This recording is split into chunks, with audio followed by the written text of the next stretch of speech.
बिस्मिल्लाहिर्रहमानिर्रहीम। अस्सलाम वालेकुम। मैं हकीम ज़ुल्करनैन आपसे मुखातब हूँ। आज हम बात करेंगे यूरिक एसिड पर। यूरिक एसिड पैदा किस वजह से होता है और इसका नुकसान क्या क्या है, और इसके अलावा इसका हल क्या है, और अगर इसको ख़त्म करना हो तो क्या हमें ग़िज़ाएँ इस्तेमाल करनी चाहिए और क्या दवा इस्तेमाल करनी चाहिए।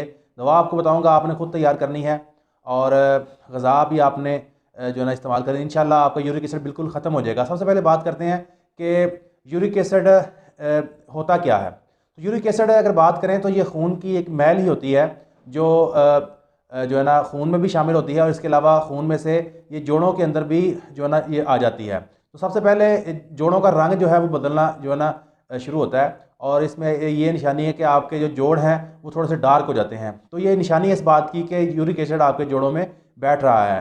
तो फिर आहिस्ता आहिस्ता ये दर्द शुरू हो जाती है जोड़ों में, और सबसे पहले बड़े जोड़ों में दर्द शुरू होता है जैसे घुटने वगैरह, और फिर आहिस्ता आहिस्ता बाकी जोड़ों में भी दर्द होना शुरू हो जाता है। तो इसके अलावा अगर आप रिपोर्ट वगैरह कराएं तो रिपोर्ट में भी आ जाता है, खून भी इससे गाढ़ा हो जाता है, और इसके अलावा ये अमराज कल्ब जिससे पैदा होती हैं। और ऐसे मरीज़ों को ज़्यादातर पेट में हवा गैस रहती है, मैदे के मसले मसाइल भी रहते हैं, और बाद ऐसे लोगों को मैंने देखा उनको पित्ते की भी दर्द शुरू हो जाती है।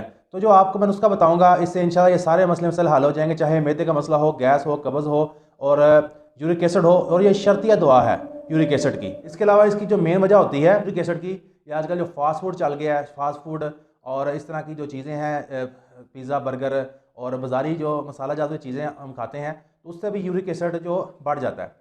तो अगर इस तरह के जैसे भी मसाइल हों जो मैंने आपको बताए हैं, अगर यूरिक एसिड नहीं भी आपको, अगर हवा गैस है या वैसे मैदे के मसले मसाइल है, फिर भी आप इसको इस्तेमाल कर सकते हैं। और अगर आपने रिपोर्ट वगैरह करवाई है और रिपोर्ट में आपको यूरिक एसिड वगैरह आ रहा है, कोलेस्ट्रॉल वगैरह, तो ये बेहतरीन उसकी दवा है।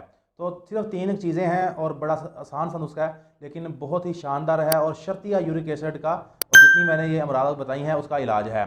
तो आपने सिर्फ 3 चीज़ लेनी है। नंबर 1 इसमें अजवाइन है, वो 40 ग्राम है, और नंबर 2 पे है गंधक आंवला सार, ये 20 ग्राम है, और पुदीना पुदीना आपने लेना है खुश्क, ये 20 ग्राम।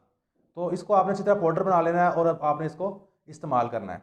सुबह दोपहर शाम आप 2 से 3 माशा इसको इस्तेमाल कर सकते हैं। इसके अलावा आलू मटर गोभी और बादी चीज़ें, बड़ा गोश्त, मुर्गी वगैरह, ठंडी बादी चीज़ों से आपने बोतल जूस से परहेज़ करना है। और आपने जो है अपनी खुराक में ज़्यादातर बकरे का शोरबा इस्तेमाल करें आप, या सब्ज़ी गोश्त शोरबे वाला, कद्दू टिंडे शलजम वगैरह ये डाल के, आप बकरे का गोश्त डाल के, तो वो आप शोरबा वगैरह इस्तेमाल करें। बाकी जितनी भी चीज़ें हैं वो उसको बंद कर दें। तो ये जो नुस्खा मैंने आप बताया ये आप बनाएं, इस्तेमाल करें, इंशाल्लाह ये बेहतरीन दुआ है। जितने भी मसले मसाइल हैं आपके हल हो जाएंगे।